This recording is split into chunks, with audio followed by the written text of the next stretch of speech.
Hey guys, welcome back to my channel. I had about 5 minutes of an intro to this video here and it has absolutely disappeared. So welcome to my October wrap up, I guess. I'm just going to awkwardly start talking about my stats now.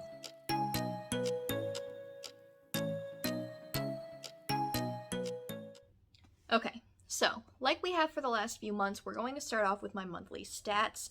The month of October was actually a pretty good reading month for me, especially compared to the last few. Technically, today is October 31st, so it's still October, but I don't think I'm going to get any reading done today because we've got candy to hand out to kids, hence the more makeup than I've worn in a while for videos look, just because I tried not to look like trash.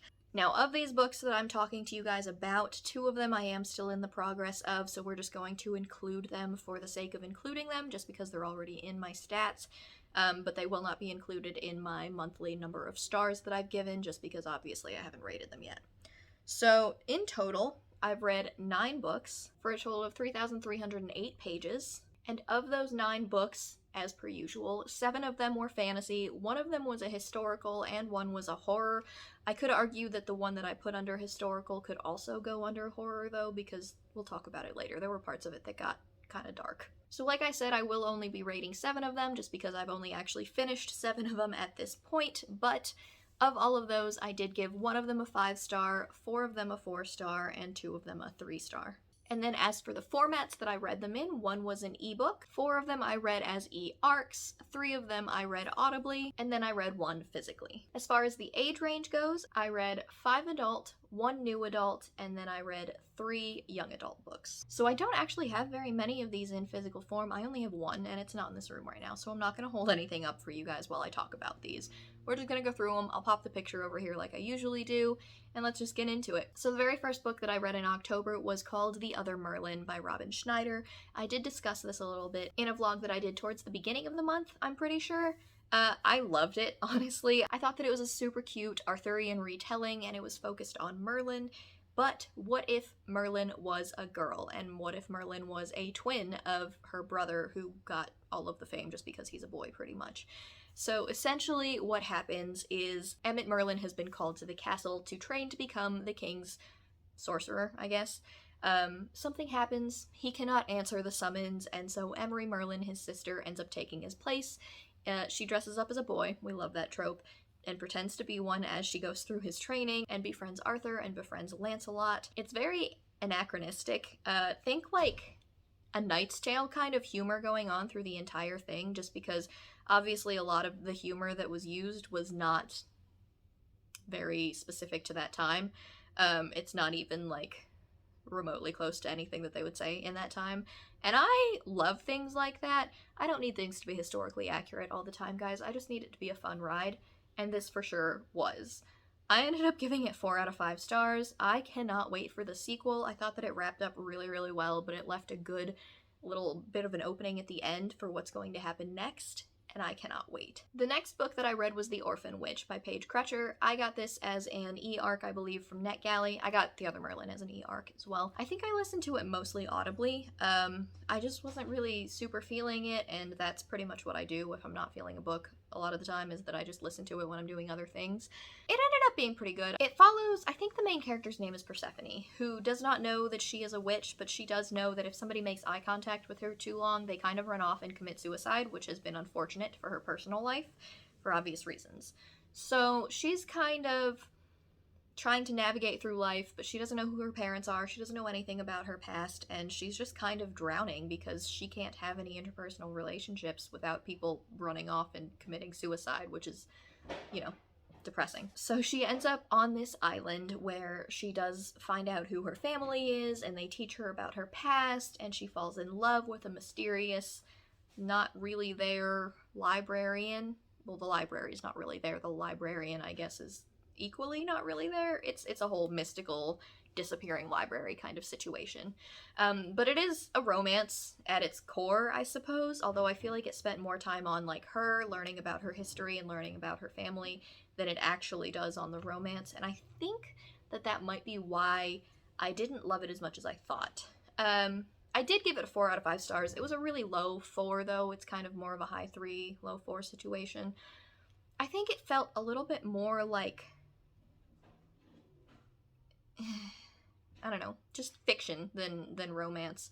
The magical elements were interesting, the magic system was interesting, and I did like the romantic interest, but in the end it wasn't my favorite romance that I've read in this kind of genre, and I don't know if I'm going to continue reading anything else by this particular author. But if that sounds interesting to you, I do recommend it, and I recommend the audiobook as well, just because it wasn't for me doesn't mean that it won't be for you guys. The next one was The Last Graduate by Naomi Novik, which is the sequel to, what is it, A Deadly Education. The Scholomance series, I think is what it's called. This book, I think I also ranted about it in that same vlog. I talked about The Orphan Witch, too, for the record. If you want to check out that vlog, go ahead. Guys, I was so excited for this because I really, really liked Deadly Education. I know that it's gotten mixed reviews from a lot of people. I thought that the storyline was really fascinating. I thought that the magic system was really cool. And the characters were interesting, and that continued on in this one. You spent a lot of time learning about Elle and seeing her grow and developing friendships, and that was great. And it was a 5-star read for me until the last chapter. Not even the last chapter. It was a 5-star read for me until the last sentence. Because I despise cliffhangers, and I despise cliffhangers that are 100% unnecessary. This could have been a 5-star read for me if I had gotten half a page. Not even half a page. If I had gotten one more paragraph, just finding out what was on the other side. I'm not going to go into any more spoilers. That is all I'm going to say on it. That is all I would have needed to know.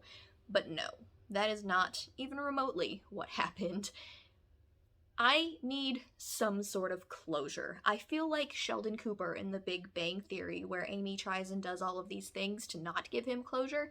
That was me. It was like an itch that I couldn't scratch, and I'm still pissed about it. It's been 3 weeks. So, in case you needed to know about that book, that's how I feel. So, it came out as a 3 stars because I hated the ending that much. Next, I picked up The Queen of Blood by Sarah Beth Durst, and when I tell you I freaking loved this book, okay, I don't really know how to describe how much I enjoyed this. I've heard so many people, specifically Jessie from The Bookish Mom, and I want to say Elle has talked about it too, from Elliot Brooks. Guys, this book is so good. It follows a girl who, she knows that she has powers to control these no, they're not all wood spirits. They're not earth spirits either. I don't know how you describe them. They're elemental spirits. That's it. So there's wood spirits, water spirits, ice spirits, earth spirits, blah, blah, blah, blah, blah. One for all of the things. And pretty much the world cannot continue without them. If there were no fire spirits, there would not be fire. Without wood spirits, they could not grow things, so on and so forth. But the spirits also kind of want to murder all of the humans because they hate them. So they require a queen to keep the spirits in check, and the queen generally ends up being the most powerful person with spirit magic. And she keeps them from murdering people, for the most part. However, you follow, I think her name's Delena. Delena's entire village got murdered in a spirit attack, and that has kind of spurred her to want to use her spirit magic to protect people. However, she's kind of weak. She has to use her smarts to outwit them versus her power to overpower them. But she ends up going to training to become a candidate for queen anyway, to become an heir. And you follow her journey through this, and it is so good and so emotional. It's just every single layer of the story was awesome. The audiobook was great. The character development was great. I immediately finished, I think I read it in both audiobook and ebook format. And when I finished the end of the audiobook on that walk, I immediately moved into the audiobook of the second book because I wanted to know what was going to happen next. I haven't had as much audiobook time this week as I've wanted to, so I haven't been able to listen to it as much, but I think I've got maybe like 2 hours of listening left. I could really bang that out if I wanted to, and I really need to finish it. I am obsessed. I really, really, really enjoyed it, and I highly recommend. It was 4 stars for me. Next up is The Haunting of Hill House. I finally did it, guys. I finally read the book that I lost a challenge about. Well, no, it was the punishment for the challenge that I lost a year ago. This was the book that John picked. It took me this long because I really, really, really didn't want to read it. That is reflected in my rating of 3 out of 5 stars. I listened to the entire thing audibly in about 2 hours, I think. That was okay. That's really how I feel. Meh describes the entirety of my feelings on this. I have no desire to go and watch the TV show. I don't really have a desire to ever pick this book up again. The classic type of prose just doesn't do it for me. It's not my thing. It never really has been. There's very specific classics that I've been able to get through and enjoy. This was not one of them. And it is from the 50s, so I am counting it as a classic. And it's not for me. If you don't know what The Haunting of Hill House is about, it's about a group of people that go to a house that is supposedly haunted, to investigate said hauntings, and mysterious things happen, and that's pretty much all I can tell you. That's fine. It's whatever. Yeah, I gave it a 3 out of 5 stars. The audiobook was good. The narrator for the audiobook was very good.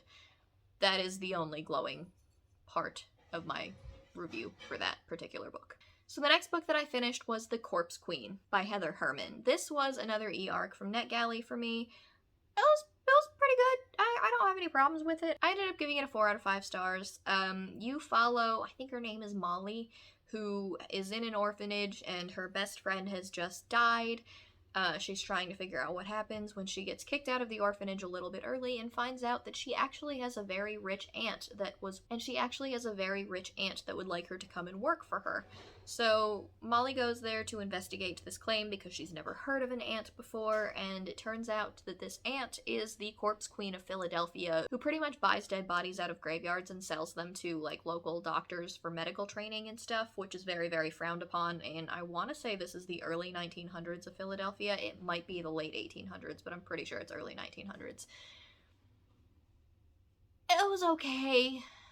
I gave it 4 stars, I guess. I gave it 4 stars.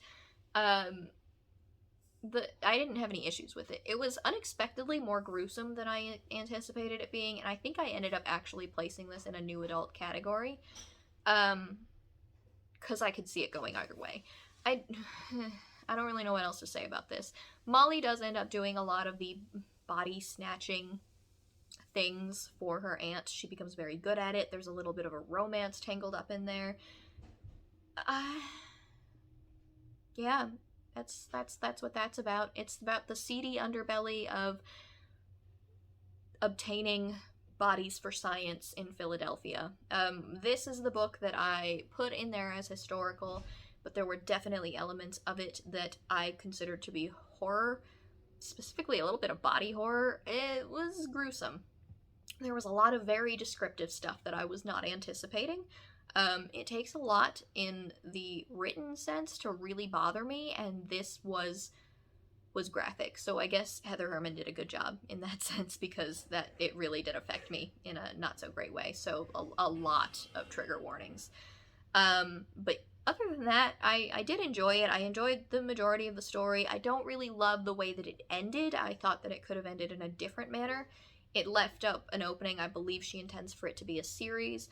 But yeah, I gave it a 4 out of 5 stars. The last book that I finished in October is one that I'm sure you guys have heard a lot of people talking about lately, and that is Iron Widow. I am terrified that I'm going to butcher this name, but it is by Shirin J. Zhao, I think is how you say that. I'm not 100% sure, but it's on the cover also. Definitely go check it out.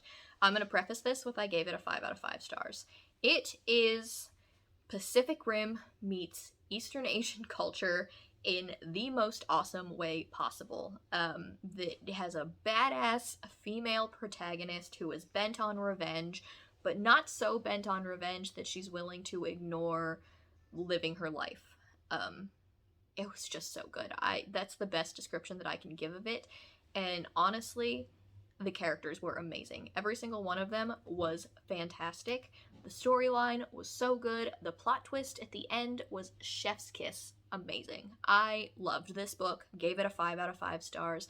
Cannot wait for the sequel, because I have got to find out what happens next, because I am desperate to see what is going to happen to these characters in the next book. If you haven't read Iron Widow yet, go check it out. The plot was so unique. I have really not heard anything like this before.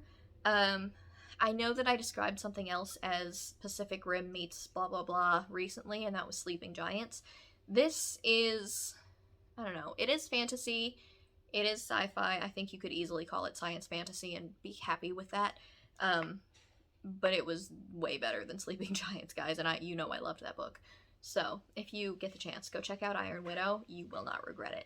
As per usual, the 2 books that I am in the middle of will get an honorable mention just because I have been reading them, but I haven't finished them yet, so I don't have much to say in terms of a review. But I already mentioned I'm reading The Reluctant Queen by Sarah Beth Durst. This is book 2 in the Queens of Renthia series. Can't really talk too much about what it's about without spoiling the events of the first one, but just know that I am loving it a lot, and I am almost done. I think that I should be finishing it today or tomorrow, more likely tomorrow. And I also started Beasts of Prey by Ayanna Gray. This is a physical read for me. I can't really find an ebook or an audiobook of it anywhere, so physical reads just go a lot more slowly for me just because I don't have as much time to read physically as I would love to. So we're mostly still in the beginning of that. I think I really only read like the first chapter, but I enjoyed the first chapter, and I think it'll be a quick read when I can sit down and really sink into it. But I'm liking the magic system so far. So yeah, that is it for all of the books that I read in October. Let me know if you guys have read any of them. Let me know if you guys enjoyed any of them. Also in my description box, you'll find links to all of the books that I talked about here today, as well as affiliate links and links to my Goodreads, my Twitter, and my Instagram, in case you guys wanted to follow me on any of those. Other than that, that is it for me today, guys, so I will talk to you in my next one. Bye!